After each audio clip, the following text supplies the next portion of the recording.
Salut à tous, alors c'est Frédéric Delavie. Alors ce soir je voulais faire une petite vidéo sur le développement de l'intelligence humaine. Alors c'est une vidéo qui reprend un peu certains thèmes que j'ai pris dans des vidéos précédentes.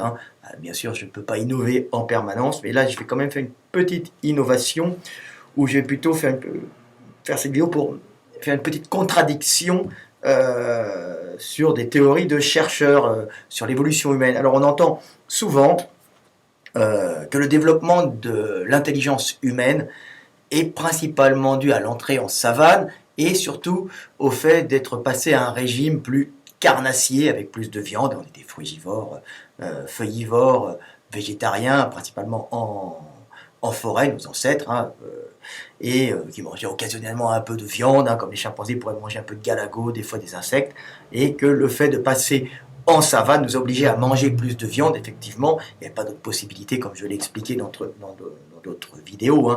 Le fait d'être poussé en savane par question climatique ou autre, là on est encore en train de tergiverser dessus, a fait qu'on a dû changer de mode alimentaire et de passer à un régime plus carnivore, plus carnassier. Bien qu'on continuait à essayer de trouver des fruits, mais il n'y a pas beaucoup d'arbres, il y a surtout des graminées en savane, donc on s'est rabattu effectivement sur la viande, et que l'apport d'acides aminés, d'acides gras essentiels contenus dans les graisses animales, il n'y en a pas beaucoup en Afrique, mais il y en a quand même dans le cerveau, dans la cervelle, tout ça, et des acides aminés contenus dans les viandes, nous auraient permis, alors selon les scientifiques, selon les paléontologues, de devenir beaucoup plus intelligents. Alors évidemment, ça fait hurler les végétaliens, les végétariens, tous ces gens qui disent que c'est faux, l'homme n'est pas carnivore. Alors effectivement, pour une fois, je me mets du côté des végétariens, des gens qui disent justement que c'est pas vrai, que l'homme n'est pas carnivore. Alors non, l'homme est devenu plus carnivore en savane parce qu'il n'avait pas le choix, c'est pas une question d'éthique, c'est pas parce qu'il ne voulait pas ne pas manger de fruits, c'est qu'il n'y avait plus de fruits en savane et qu'il est poussé dans ces contrées herbeuses où ce sont que des végétaux contenant plein de fibres des végétaux fibreux, plein de fibres de cellulose difficilement et dont les hydrates de carbone et les acides aminés sont difficilement extractibles par l'intestin humain, l'intestin de nos ancêtres, qui n'est pas adapté à ça. Il faut avoir des grandes panses de ruminants pour pouvoir casser par fermentation les fibres de cellulose pour en tirer l'énergie, pour en tirer les briques qui construiront l'organisme et le carbone qui pourra le faire fonctionner. Donc effectivement, on n'est pas adapté, nos ancêtres n'étaient pas adaptés à ça, mais ce n'est pas le fait de devenir carnivore, principalement carnivore, qui a fait qu'on est devenu plus intelligent. Autrement, tigre, panthère, lion seraient depuis longtemps devenus les maîtres du monde et auraient envoyé des fusées sur la Lune ou bien des robots sur des comètes. Donc non, ils sont restés en savane et pourtant ils étaient carnivores, tous ces grands fauves. Donc ce n'est pas la viande en elle-même, ce n'est pas le fait de consommer plus de protéines qui nous a rendus particulièrement intelligents. C'est un des effets, ça nous a permis effectivement d'avoir accès à plus d'acides aminés, d'acides gras essentiels qui ont permis de faire mieux fonctionner le cerveau, mais ce n'est pas la cause de l'intelligence humaine. La cause de l'intelligence humaine est bien différente, elle est plutôt de nature fonctionnelle, de nature locomotrice, elle est due justement au passage en savane et à la libération des membres antérieurs, ainsi qu'au langage, qui ont entraîné le langage complexe avec des notions de temps et ce qui s'est enchaîné juste derrière, la compression de données en mots, ce qui a fait qu'à ce moment-là, on a pu développer une mémoire phénoménale pour devenir intelligent et l'utiliser rapidement grâce à cette compression de données en mots. Donc c'est l'apparition du langage complexe qui a permis à l'homme, qui était un langage complexe au départ, complexe parce qu'on avait des notions de temps, quelques compressions de données en mots qui a permis l'explosion de la mémoire. C'est essentiellement ça et ce n'est pas la viande.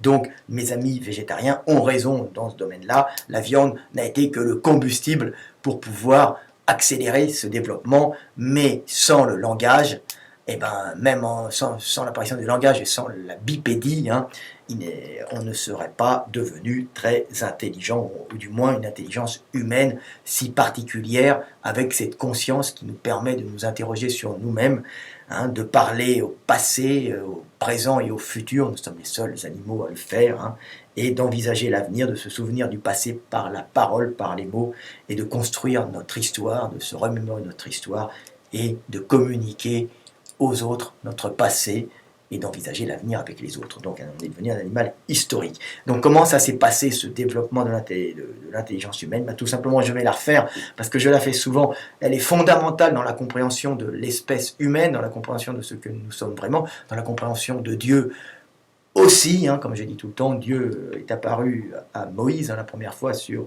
le mont Sinaï, et quand Moïse, peut-être, il l'a vu dans sa tête, comme je dis tout le temps, hein, mais il l'a réellement vu, et quand sous la forme d'un brasier ardent, et quand il a dit « Qui es-tu ?»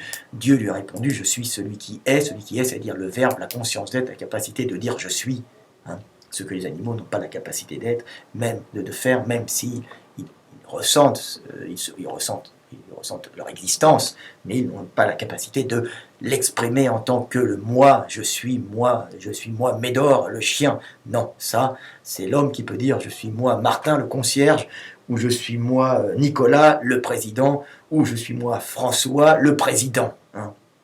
Donc voilà ce qu'est l'homme. L'homme, c'est très particulier. Donc je vais parler de la naissance de cette intelligence, on va la refaire encore une fois. Donc en arrivant en savane, nous avions une bipédie déjà acquise en forêt, je le refais parce qu'on ne peut pas avoir une bipédie balbutiante, hein. En savane, on va se faire bouffer tout de suite par des prédateurs. Donc vous avez qu'à regarder mes vidéos, j'ai expliqué la naissance de la bipédie. Hein, donc on arrive dans cette savane poussée par des raisons climatiques visiblement ou des raisons caloriques diverses, c'est-à-dire peut-être une concurrence avec d'autres espèces de singes, ou la même hein, d'ailleurs. Et certains groupes se sont retrouvés en savane. Donc en savane, leurs bras qui étaient libérés de la locomotion, parce qu'il n'y avait plus d'arbres, on se réfugiait pour dormir dans les arbres, on fuyait les prédateurs pour dormir, mais on se déplaçait sur de grandes distances. Hein, la savane, c'est une grande distance plane, herbacée, avec de l'herbe, et on allait chercher la nourriture au loin en regardant où il pouvait y avoir des charognes par le vol des vautours, charognes fraîches, parce que nos intestins ne sont pas capables de digérer de la viande avariée avec des bactéries pathogènes, hein, comme pourrait le bouffer un chien, une hyène ou même un lion. Hein.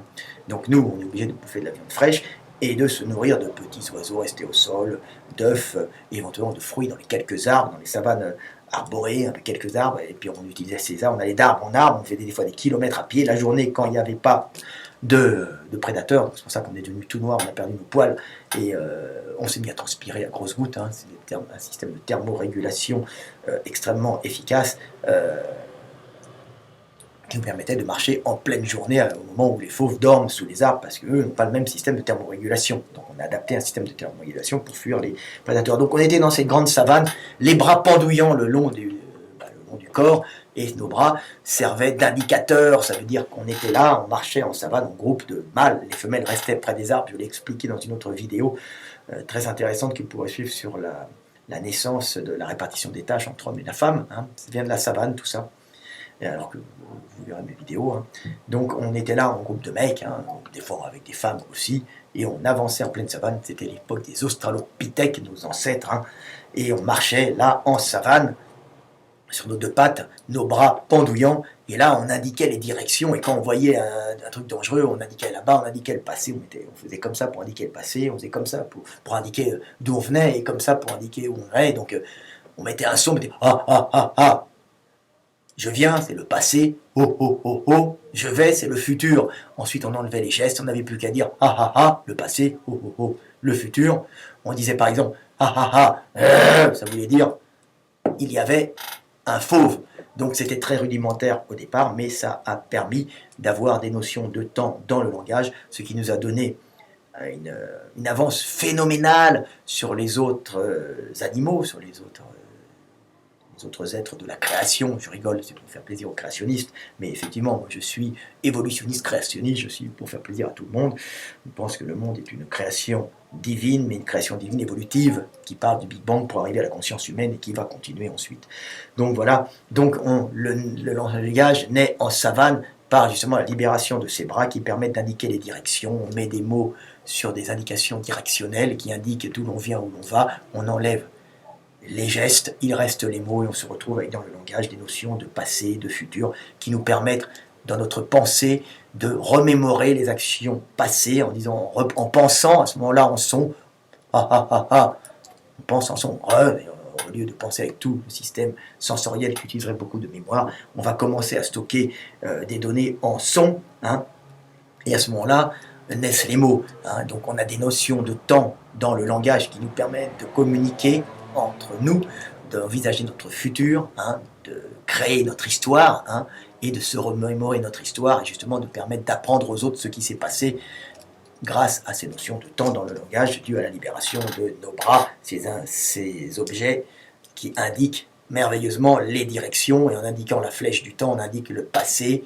et le futur, et là nous sommes le présent, je suis le présent, moi, là c'est le passé, et là c'est le futur, là c'est d'où je viens, là c'est où je vais, on met un mot dessus, voilà, l'homme temporel, avec des notions temporelles, avec un langage complexe, est né. Donc on peut dire qu'à partir de ce moment-là, il y a eu une explosion des petites cellules du cerveau, ceux qui avaient plus de petites cellules mémorielles permettant de compresser des données en son, hein, des mots, ont eu un avantage énorme. Alors la deuxième explosion mémorielle, la première explosion du cerveau, c'est ces données de temps, hein, dans le langage, qui a dû permettre justement de consolider la mémoire, puisque au lieu de faire des ponts synaptiques une fois et de fonctionner en réflexe conditionné, vous pouvez vous remémorer dans vos moments de relaxation votre passé grâce à ces sons, hein, qui correspondent au passé et au futur, et vous ancrez à ce moment-là vos souvenirs. Hein. Ça veut dire que vous réactivez les mêmes neurones qui correspondaient aux mêmes souvenirs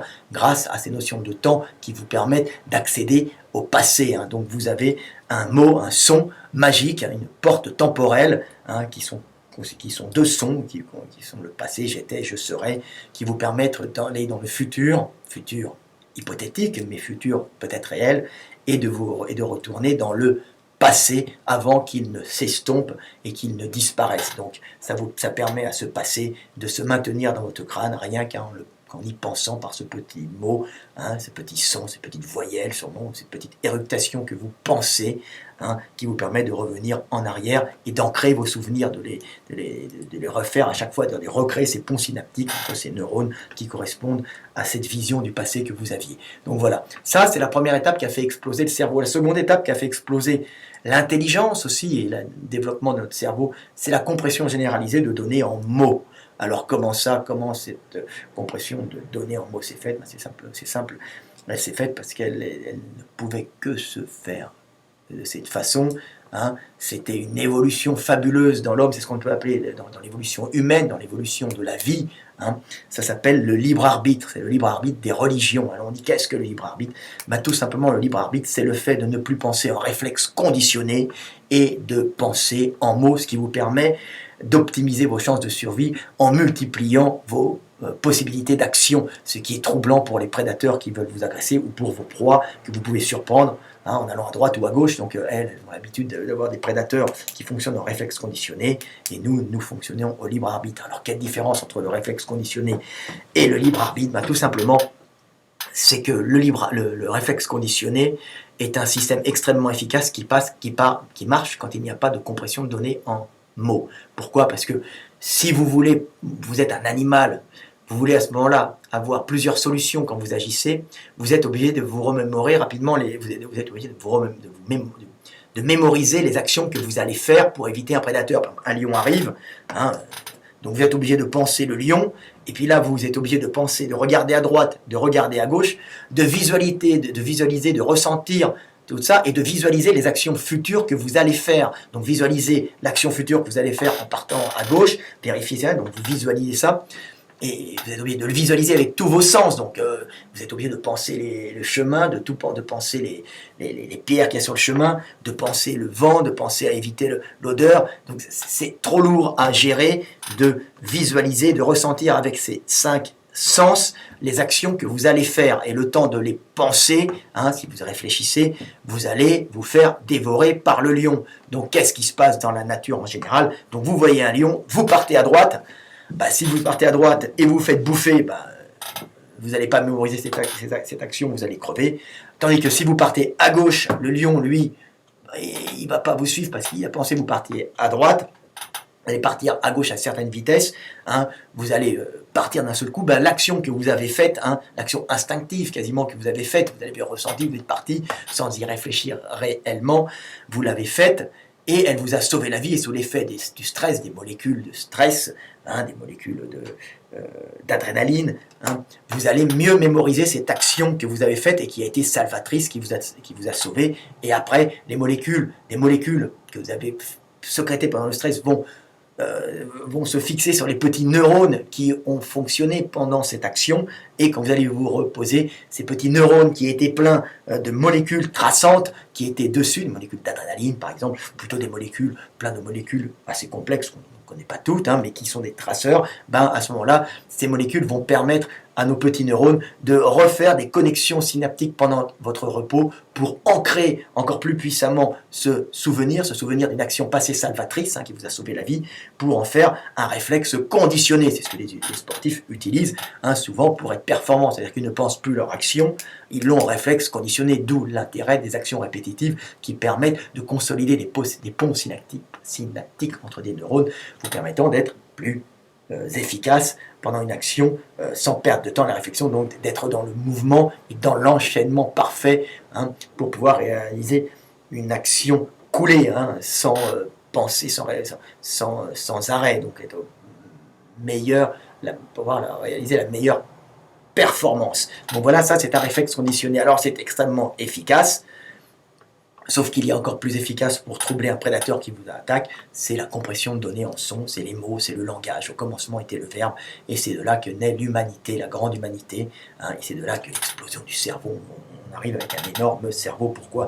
Parce qu'en compressant des données en son, on évite cette lourdeur de fonctionnement qui fait que pour penser lion ou maman, on va être obligé de penser avec nos cinq sens. Hein. On sera obligé de penser lion avec l'odeur du lion, la couleur du lion, l'odeur du lion, le cadre dans lequel était le lion, le ressenti du lion qui vous a une fois mordu. Donc c'est pas bon de penser avec les cinq sens, c'est trop lent. Donc on va penser lion, on met un son sur un son qui représente un concept, le concept lion, et après on n'a qu'à penser lion, et à ce moment-là, on met au repos les cinq sens, on commence à y penser, on met tout de côté, et on a une espèce de compression de données qui fait qu'on peut penser très rapidement sans alourdir le fonctionnement du cerveau par une utilisation de trop de neurones. Hein. Donc voilà, c'est pour ça qu'à partir du moment où on a des mots, donc des concepts, donc des activations neuronales qui sont compressés en mots, on n'a pas besoin d'activer tous les neurones. Le fait d'avoir mis juste le son lion permet de visualiser rapidement le lion sans en sentir tous les effets, sans en voir tous les détails, ce qui vous permet de penser plus rapidement. Donc à partir du moment où vous compressez des concepts, hein, courir, venir, partir, fuir, soleil, n'importe quel concept, ombre, caillou, vous compressez des concepts en son, et à ce moment-là, vous pouvez penser très rapidement à plusieurs solutions lors d'un problème existentiel grave, style un lion qui arrive, ou bien donc qui risque de vous bouffer, ou une proie qu'on doit attraper, ce qui va nous permettre, grâce aux calories qu'on va lui piquer, de se maintenir en vie. Comme je dis tout le temps, le but de la vie, c'est quand même de continuer la vie en se reproduisant, c'est la relation à l'autre aussi, hein, mais c'est aussi de prendre la calorie et de la conserver. Hein, donc conserver en restant en vie, et la prendre aux autres, hein, aux végétaux, aux animaux, pour pouvoir se maintenir dans la vie. Donc, à partir du moment où on a tout compressé en mots, bah, c'est beaucoup plus facile. Un lion, ça arrive près de vous, bah, qu'est-ce que vous faites? Vous êtes là et vous dites, merde, je vais à droite, je vais à gauche, ou je pars tout droit. Et là, vous dites, à gauche, il y a des épineux, à droite, il y a le soleil, dans ma tête, je ne vois pas bien, je vois pas bien, mais dans les épineux, le lion ne pourra pas survivre. Vous pensez très rapidement, et hop, vous partez du côté des épineux, vous cachez hop, et vous passez à gauche, parce que vous avez conceptualisé l'action que vous allez faire d'une façon très rapide. Donc ça permet d'optimiser les chances de survie en optimisant les possibilités de fuite. Hein. C'est-à-dire qu'en pensant très rapidement, le temps de penser toutes ces solutions, le lion n'a pas eu le temps de vous sauter dessus, mais vous avez pu penser à 3 solutions, alors qu'avant, il y avait impossibilité de penser 3 solutions. Vous partiez à gauche ou vous partiez à droite en réflexe conditionné. Donc l'homme, c'est le libre arbitre qui est plus fort que le réflexe conditionné.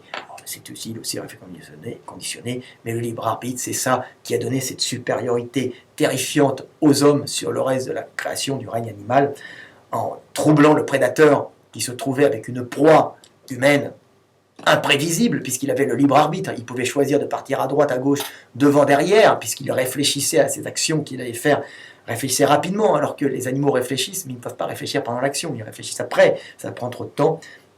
Donc il était dérouté, et nos proies étaient déroutées encore plus, parce que nous pouvions, par ce libre arbitre, par cette réflexion, anticiper, par exemple, l'action de l'animal, et même réfléchir à plusieurs solutions pour le saisir et le manger. Donc voilà un peu la grande différence, et voilà avec le règne animal, et voilà ce qui a permis à l'homme de devenir très intelligent. Alors, comment s'est développé ce cerveau? Il n'y a pas une mutation qui fait que le cerveau grossit, non, c'est pas ça.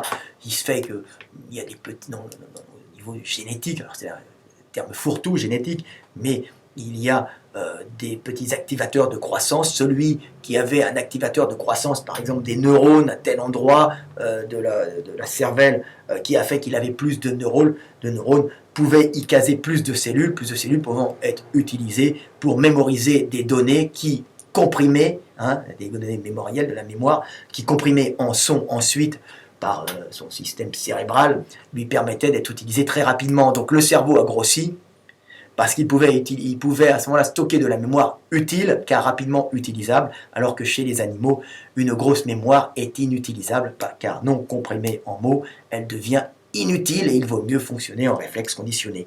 Donc voilà, j'espère que vous avez compris un peu, et tout ça, c'est si vous savez lire les textes religieux entre les lignes, parce que l'homme s'interroge dans les textes religieux, il n'a pas forcément il a inconsciemment les réponses, car c'est l'esprit qui est au fond de nous tous, l'esprit de Dieu, et vous apercevez qu'on voit ça au commencement était le verbe, c'est le verbe qui fait l'homme, c'est le fait de pouvoir penser en mots, je suis, j'étais et je serai, de pouvoir conceptualiser des choses pouvoir mettre des sons qui correspondent à des concepts physiques, des concepts, des choses, quoi. Donc c'est très très intéressant de voir ça, et donc c'est pas la viande, juste un apport calorique important qui nous a permis de survivre, mais c'est pas ça qui a fait que l'homme est devenu plus intelligent. Autrement, les tigres à dents de sabre auraient colonisé toute la Terre et auraient envoyé des satellites dans l'espace.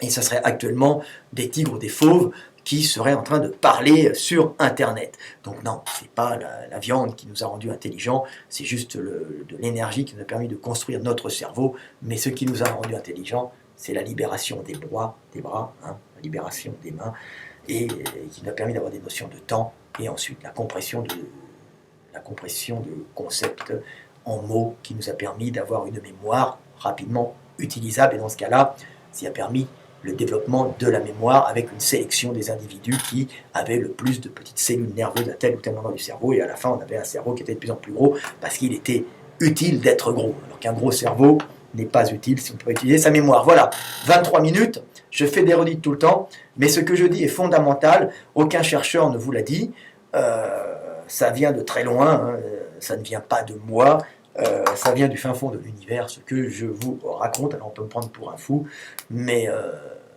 je ne vois aucun scientifique capable de contredire ce que je dis. C'est de bon sens, c'est de la logique divine. Voilà, c'était Fred Delavier. À bientôt, j'espère qu'avec mes vidéos, vous en sortirez plus instruits, vous comprendrez mieux le monde, qui nous sommes, d'où nous venons et où nous allons. Vers Dieu. Et comme je dis toujours, le but, nous devons tendre vers Dieu, mais l'essentiel, c'est le chemin, car sur le chemin, nous ne sommes pas seuls et nous vivons la relation à l'autre et l'amour. Et en fin de compte, c'est ce que désire Dieu. Dieu est amour. À bientôt!